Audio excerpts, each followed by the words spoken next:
Okay, so this is going to be a long video, guys. No one's going to watch it. My shorts travel all around the world, but my long videos, no one watches them. But what the fuck? I'm bored. So I do this thing at Microsoft Start, and they keep giving me things based on my algorithm. And I made the mistake of watching a couple of channels about things that Southerners do that Northerners don't understand, or things that Southerners do that the world doesn't get. Now that's all I get on here. So I'm going to go through one of these. And I swear, sometimes I can't resist to watch them because most of them are bullshit. They're just absolute bullshit. It's some 20-year-old female New York City intern writing this stuff up. She's never been in the South. She has no relatives in the South. She knows nothing, but they write them up. But we're going to see what this one says, and I'm going to react to it. Again, for like 2 or 3 of you, check this out. Nobody's going to watch this. Okay, things people do in the South that Northerners won't understand. Sweet tea. If you order sweet tea in the North, they will ask if you need sugar with that. In the South, sugar is not optional. It is already brewed right into the tea. Maybe sweet tea is where they get their sweet Southern dispositions.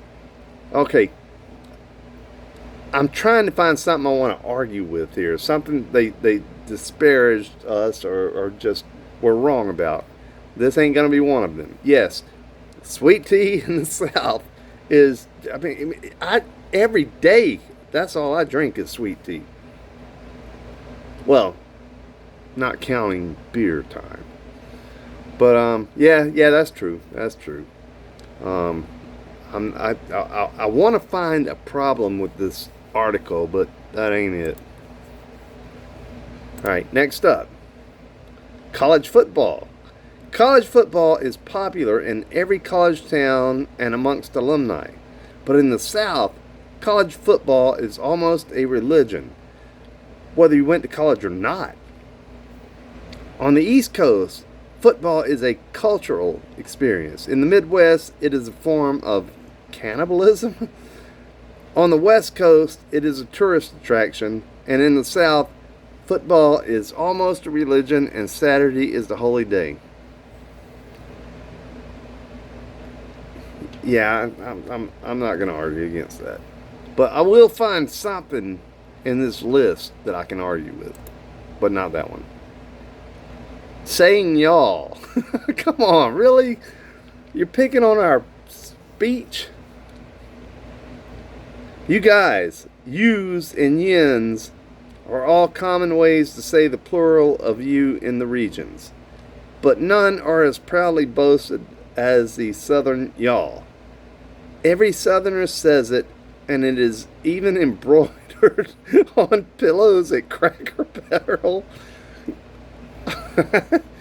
What the fuck is wrong with y'all, guys? You all understand what we're saying. No one doesn't understand the term. Fuck it. Let us say y'all. Kiss my ass. But that is true. But I'm going to find something I can argue with in here. Country music. Country music has grown in popularity around the country and the world. But country music is as much a part of Southern culture as sweet tea and y'all. See, again with the y'all. Fuck you. You guys say yous. Both of which have been known to make their way into country music. Like, whoever the writer was, whatever intern wrote this, I can't really argue with that. I'm going to find something that pisses me off here. Barbecue varieties. Oh shit. Now we're touching on like religion here. Like, there's a lot of barbecue religion in the South. We could have a war. In the North, when you say barbecue, it can mean anything from going to the neighbors for hot dogs and burgers to going to get what Southerners know is true barbecue, smoked meats. Yes. The love of barbecue doesn't end with the knowledge that it is a specific way of cooking meat. Yes. Each region in the South has its own version, and of course, the best. It's the best wherever they're from. Again, I'm looking for a reason to fight with this person, but yeah, I'm Eastern North Carolina. Eastern North Carolina has the best barbecue on the planet. Go to Western North Carolina, Tennessee, or Texas, and they will try to beat me up. But they're wrong. We have the best. Alright, so what's next? Monogramming. Monogramming? Really? The South is just a bit preppier than the rest of the world, and Southerners love their monograms. From monogrammed bags and cufflinks to monogrammed napkins. There's nothing Southerners won't slap their initials on. Okay, this has not been my experience here in the South. However, not personally with my family, but however, I have seen tons of monogrammed towels in bathrooms growing up.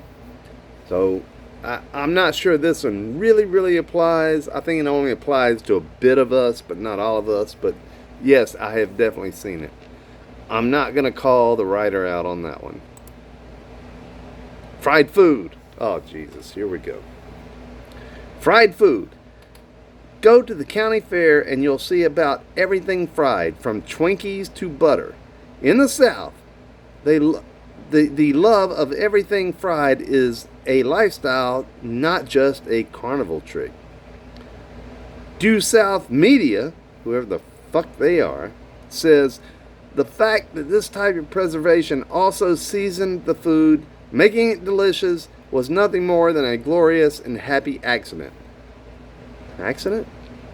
The hallmarks of Southern cooking, as it turns out, were born from survival techniques. Frying and salted meats kept people alive. Okay, that I can totally agree with. Like we were pretty primitive in the South, you know, back in the day, back in the early days. So we had to use primitive techniques to feed ourselves and hopefully not poison ourselves. So, like, I can't argue with that one. Plus, I fucking love fried foods. Who writes this shit? Bless your heart. Southerners are so polite that even their insults sound sugary sweet. Bless your heart may sound like something you would say to someone to convey sympathy, but often it is an insult that conveys condescension, derision, or contempt. Trust me, kids, if your grandmother says bless your heart, she just didn't want to actually curse you. She just called you a fucking dumbass. That's true. All right, next one, religion. Differences between states. During the revivalist movement, different religious dominations took hold in different regions in the South and the West, which may have been seen. What? Fewer opportunities for advancement. Evangelical sects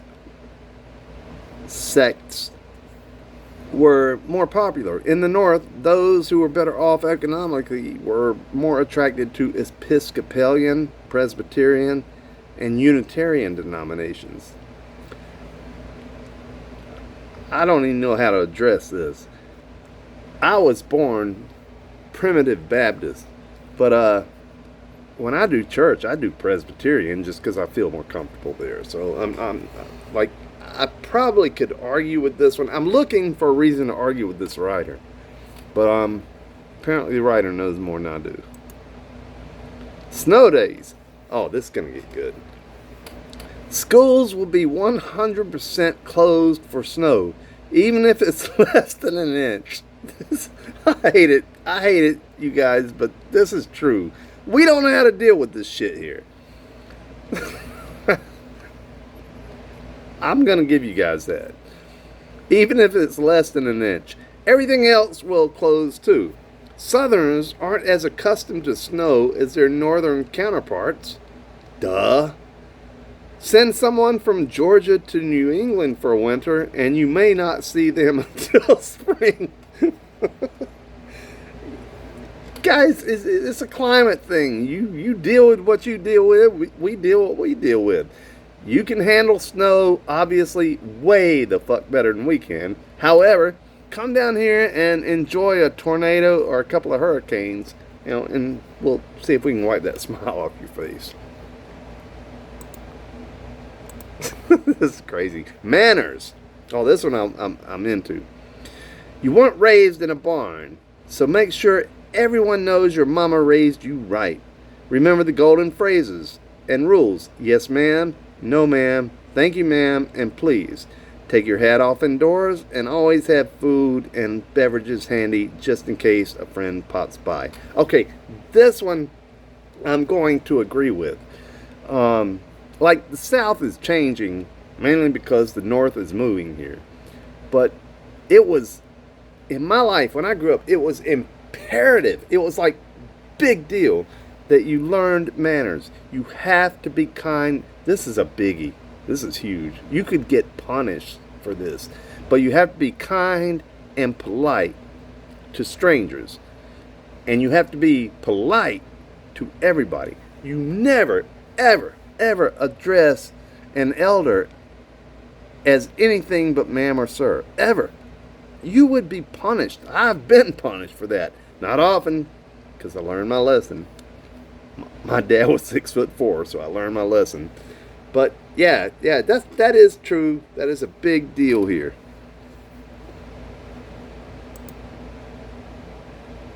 Heirloom furniture.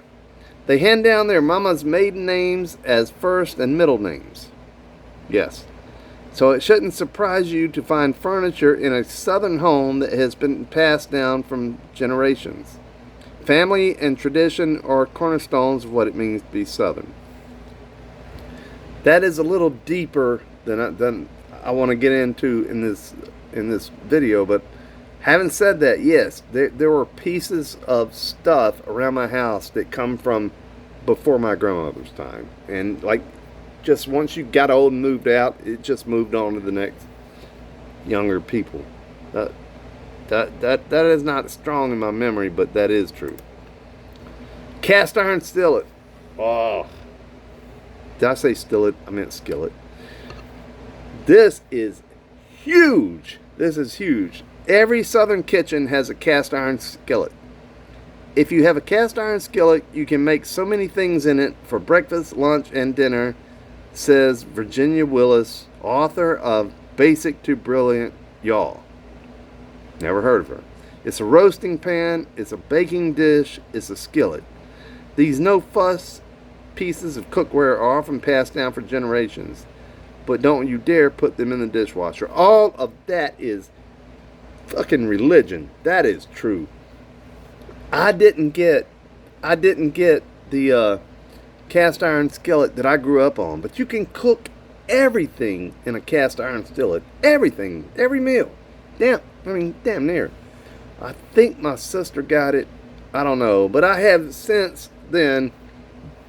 I've cooked, curated, and seasoned my own cast iron pans, and they will last forever. That's a big deal. I'm not arguing this person here. I keep accusing her of being intern up at Microsoft, but maybe they actually did have like a Southern grandma or something. I don't know, but that's true. That is totally true.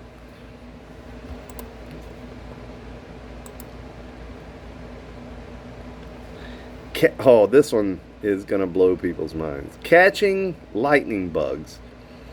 Southern children know the joy of taking a mason jar, had to be a mason jar, out, poking holes in the lid, and chasing lightning bugs / fireflies on a warm summer night. Fun fact about fireflies: they have a distinct flash pattern that varies by species and region. No shit, I didn't know that. And according to Scientific American, they produce cold light, so they lose less heat. I have no idea what that means. But catching lightning bugs was a favorite thing that us kids, and when I'm talking kids, I'm not talking about teenagers. I'm talking about when you're a little guy, when you're 6, 7, 8, 9. But that was a big deal, and who could catch the most of them? And you got them in the mason jar. It had to be a mason jar. I don't know why, but if you got them in the mason jar and they're just lighting off in there, it was just like, to a child, that was just delightful as hell. What next? Debutante balls. A debutante ball, sometimes called a coming out party, that means something completely different now than it did apparently back then. However, moving on. Called a coming out party is a formal ball that includes presenting debutantes during the social season, usually during the spring or summer. Debutante balls may require prior instruction in social etiquette and appropriate morals. Get ready for all the white dresses. Okay, now I'm going to argue with the writer, because what she's talking about is the snooty ass upper crust Southerners. Like us working class Southerners, we couldn't spell debutante. Actually, I probably couldn't to this day, but still, that was not a thing. That was the elite class Southerners. You know, fuck them. So I did find something to argue with this writer about. White shoes rule. Gen Z will hate this one because white tennies are everywhere in the South. You absolutely do not wear white tennies before Easter. We'd like to think it has something to do with winter and snow, but we already know the South doesn't do snow. Yeah, we don't do snow. I have no idea what, like, this is not something I have any concept about, you know. Again, I keep seeing these things, and it's northern and western California people writing about the South, so they're just going on stereotypes, but I have no idea what that means. We never had any protocol for shoes. Funeral processions. This is back to the respect and politeness of the South. If there is a funeral procession, you pull off to the side of the road. Northerners are used to their fast-paced lifestyles, which wouldn't allow them to wait for a long line of mourners to pass. Okay, I'll address this. I get annoyed by it. I feel like it's outdated, but I promise you, to this day, if I approach an oncoming funeral procession, I will pull my ass over no matter how big a hurry I'm in, and I will respectfully sit there and let the procession pass. It's one of the, it gets back to like, if you're not polite, your daddy's gonna beat your ass. It gets back to a polite and respectful thing. So no, I will never ever ride past a funeral procession. I don't do it. Even in my big ass truck, I will stop. Because keep in mind, there's a loved one dead here. Like, somebody loved that motherfucker. Like, just have a little respect. Just be a little bit kind. It's going to take a little bit of time, but not much. And that apparently was the end of them. I agreed with most of those. I did have a couple of problems there, but I agree with most of them. Anyway, I'm done with this long ass video that none of you are going to watch. Peace out, kids.